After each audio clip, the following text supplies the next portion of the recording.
Senhor esteja convosco. Ele está no meio de nós. Proclamação do Evangelho de Jesus Cristo, segundo Marcos. Glória a vós, Senhor. Naquele tempo, os apóstolos reuniram-se com Jesus e contaram tudo o que haviam feito e ensinado. Ele lhes dizia: vinde sozinhos para um lugar deserto e descansai um pouco. Havia, de fato, tanta gente chegando e saindo que não tinham tempo nem para comer. Então foram sozinhos de barco para um lugar deserto e afastado. Muitos os viram partir e reconheceram que eram eles. Saindo de todas as cidades, correram a pé e chegaram lá antes deles. Ao desembarcar, Jesus viu uma numerosa multidão e teve compaixão, porque eram como ovelhas sem pastor. Começou, pois, a ensinar-lhes muitas coisas. Palavra da salvação. Glória a vós, Senhor. Por favor, podem se sentar. Vocês que aqui estão, sejam muito bem-vindos. O grupo que vem em trânsito, está a passeio, em caravana, sejam muito bem-vindos. Aqueles que vêm visitando espontaneamente, você que nos acompanha pela TV Horizonte, também pela TV Pai Eterno, Rádio América e o nosso canal no YouTube, Uma Impiedade. Esse trecho do Evangelho de Marcos, como também outras citações que ele tem em outros evangelhos, ele é muito usado em muitas reflexões e em muitos retiros, em muitas falas. Mas tem algumas coisas que eu gostaria com vocês hoje de mastigar um pouco mais. Porque algumas vezes nós pegamos a Escritura e damos 3, 4, 5 mastigadas e engolimos. E tem muito mais coisa para se apreciar aqui. Os discípulos de Jesus chegam de um período no qual saem e vão ao lugar onde ele próprio deveria ir. E no versículo 30, disse que os apóstolos se reuniram com Jesus e contaram tudo o que tinham feito e ensinado. É muito interessante, porque ao chegarem, eles partilham de tudo que viveram. E é claro que quando a gente tem alguma coisa muito boa para contar, a gente quer ficar contando aquela coisa boa há muito tempo, né? Ninguém fala assim, eu fiz uma burrada outro dia. Não, mas se eu conseguir fechar um contrato, maravilha. Todo mundo fica sabendo. Eles queriam falar e partilhar com Jesus o que eles haviam feito e ensinado. Só tem um detalhe, nenhum discípulo de Jesus tem realmente o seu sucesso no que ele faz e no que ele ensina. É a primeira coisa que a gente precisa se lembrar. Nós não fomos chamados para fazer discípulos e pessoas que sigam a nós. O nosso sucesso, o êxito de todo discípulo de Jesus Cristo não está no quanto ele faz e nem no que ele ensina.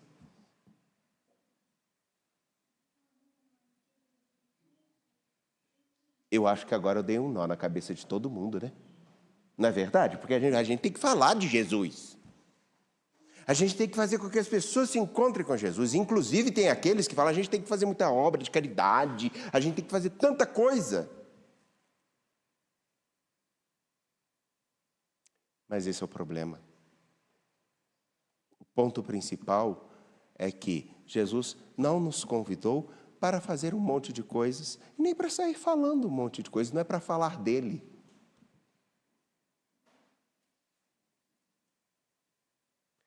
É para ajudar as pessoas a conhecê-lo, que é bem diferente.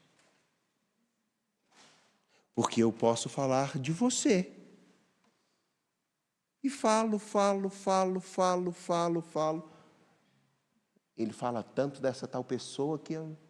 Quem nunca viu isso? Fala tanto dessa pessoa e eu nem sei o que é. A pessoa vi outro dia passando aqui, mas ele fala tanto dela, às vezes dá até curiosidade, mas não faz muita diferença. Pois bem, e esse dado vai se ligar a um outro. Jesus chama-se os discípulos depois desse período puxado para irem para um lugar deserto, mas o que tem no versículo 31b é muito importante. Tinha tanta gente chegando e saindo que eles não tinham tempo nem para comer. Significa que eles estavam tomados de atividades, que tinham muitas pessoas para atender e ajudar, mas o ponto fundamental não é o quanto que a gente vai fazer, mas a quem nós vamos ajudar as pessoas a se ligarem.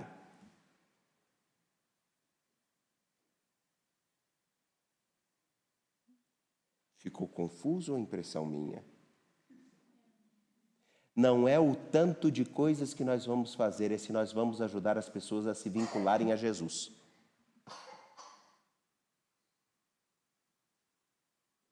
Em alguns casos, a tudo aquilo que nós fazemos, podemos deixar as pessoas presas a nós, ao que nós falamos, ao que nós pensamos, ao modo com que nós pensamos.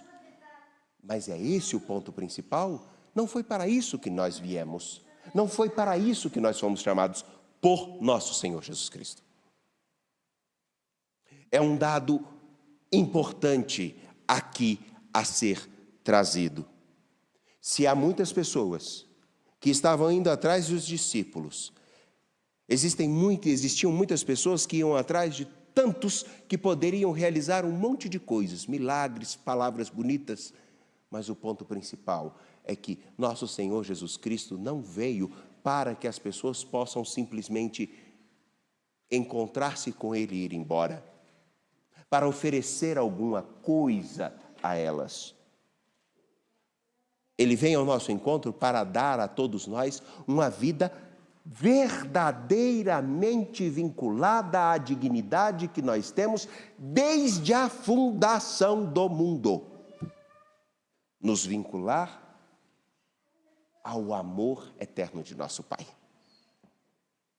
E isso é mais do que ouvir dizer ou de um favor que a gente recebe de alguém. Até porque nesse tempo que nós iniciamos agora, vai ter um monte de gente que vai passar em nossa casa com um santinho ou algumas coisas, oferecendo inúmeros favores e depois eles nos desconhecem. Esquecem do café que você ofereceu. E sabem o porquê? Porque às vezes nós somos iguaizinhos a eles. Porque eles nos oferecem uma coisa, a gente dá o que eles querem para a gente conseguir alguma coisa e ignora o bem de tanta gente.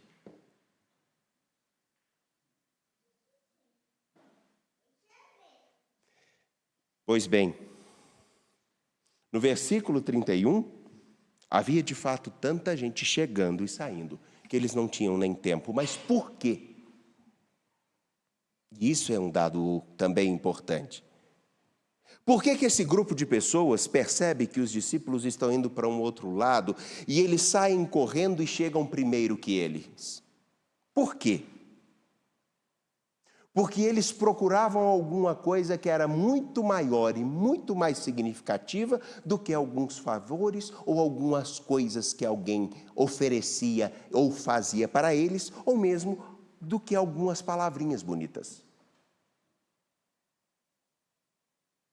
Eles procuravam nesses homens algo que realmente os satisfizesse, os saciasse.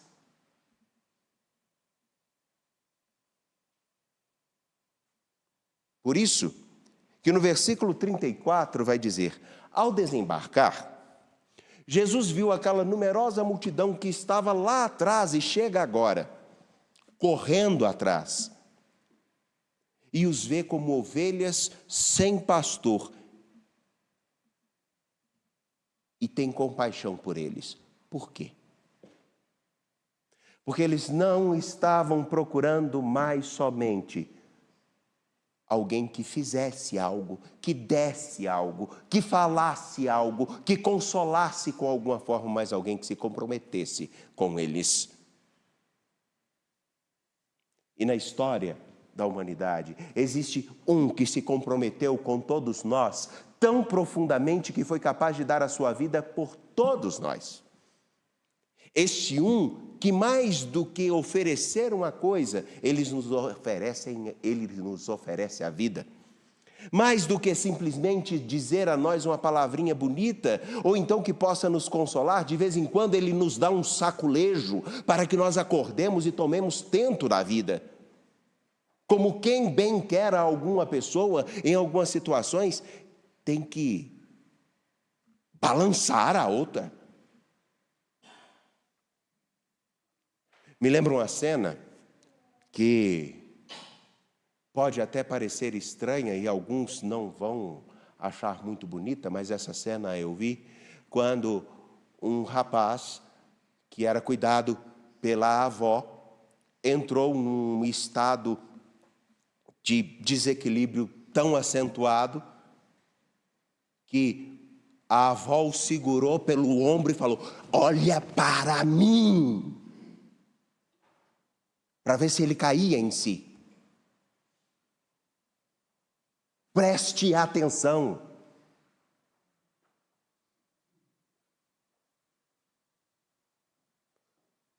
Quem já começou a perder a razão e já começou a perder a estribeira, já deve ter tido. Eu acho que alguns aqui já devem ter tido, porque eu já vi a reação de alguns. Quando alguém vira e fala assim: acorda, o que você está fazendo?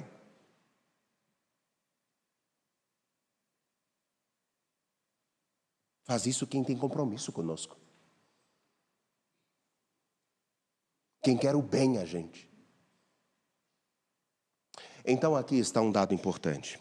É sim, os discípulos de nosso Senhor Jesus Cristo passam, nesse trecho do Evangelho de Marcos, no capítulo 6, versículos 30 a 34, um momento no qual tem um grande êxito na sua caminhada, viram muitas coisas, mas as pessoas ainda tinham a necessidade de algo maior, ainda procuravam, ainda precisavam de algo que os satisfizesse.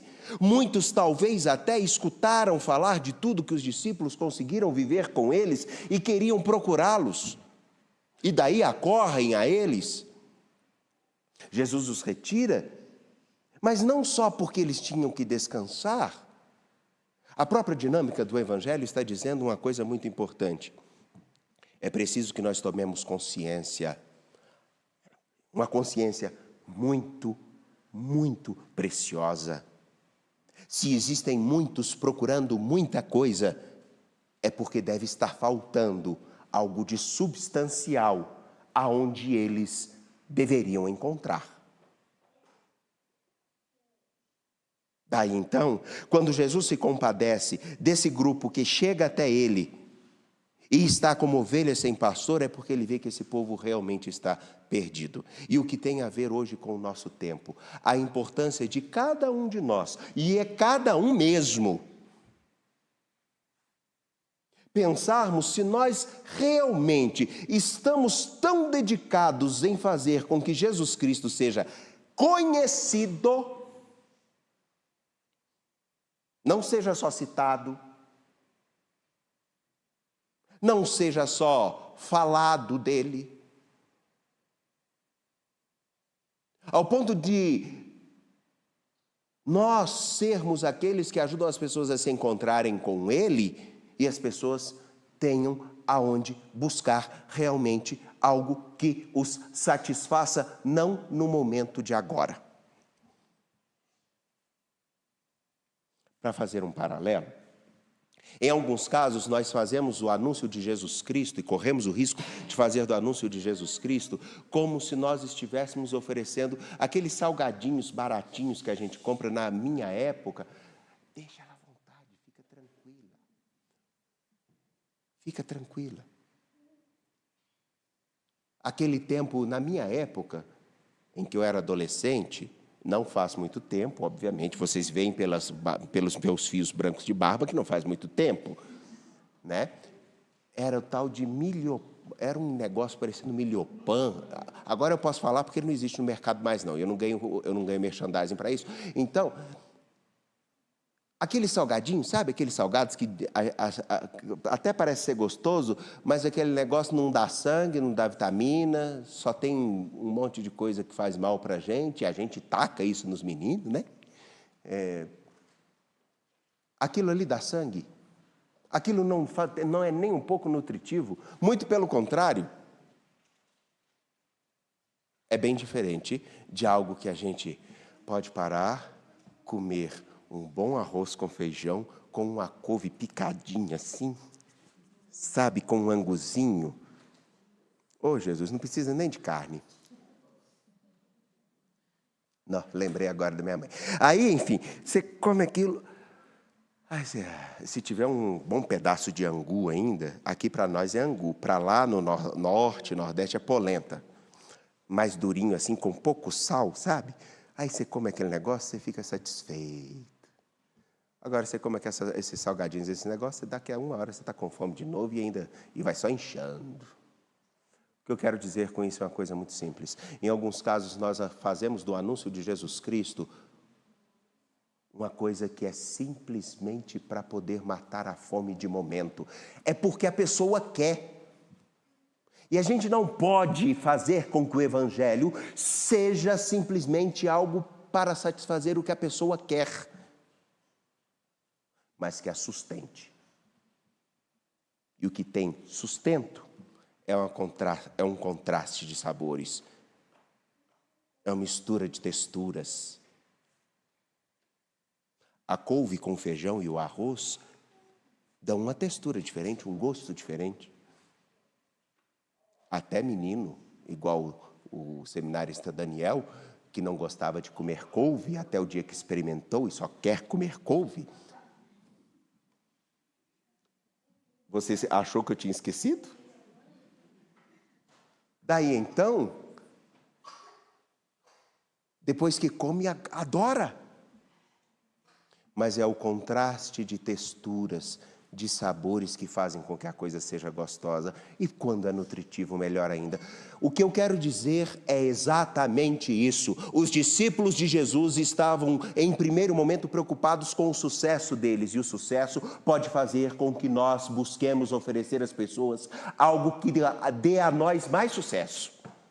E não satisfaça as pessoas. Não é isso que vocês estão vendo em tudo quanto é canto? Não é isso a grande preocupação que temos em várias pregações, em várias organizações, em vários trechos que nós escutamos em todos os cantos? Que se justifica tudo a partir de tudo e ainda de vez em quando se cita o Evangelho, a Escritura, no meio de umas coisas que a gente fica assim, mas de onde essa pessoa está tirando isso?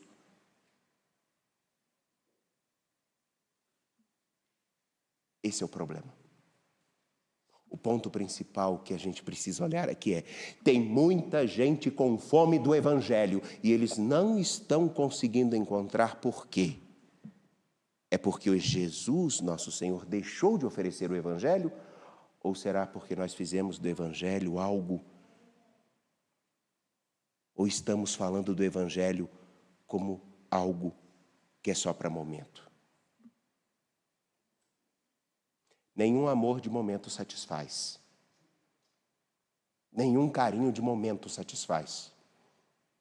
Nenhuma comida de momento satisfaz. Pelo contrário, até faz mal. O que a gente realmente quer é algo que dê sustento. Mas me perdoe, permita-me te fazer só uma perguntinha. É você aqui, eu não vou falar para o pessoal da TV não, só para vocês aqui. Até que ponto vocês meditam a Escritura, procuram entender a fé cristã católica, escutam aquilo que é ensinado pela igreja como um todo e ajudam os outros a entenderem isso e a seguirem o Evangelho de Jesus Cristo para conhecer Jesus Cristo? Ou até que ponto vocês apresentam só pessoas que falam dele? Porque quando a gente apresenta alguém que fala dele, a gente não tem o compromisso de continuar mantendo essa pessoa no seu processo contínuo de aproximação com Jesus.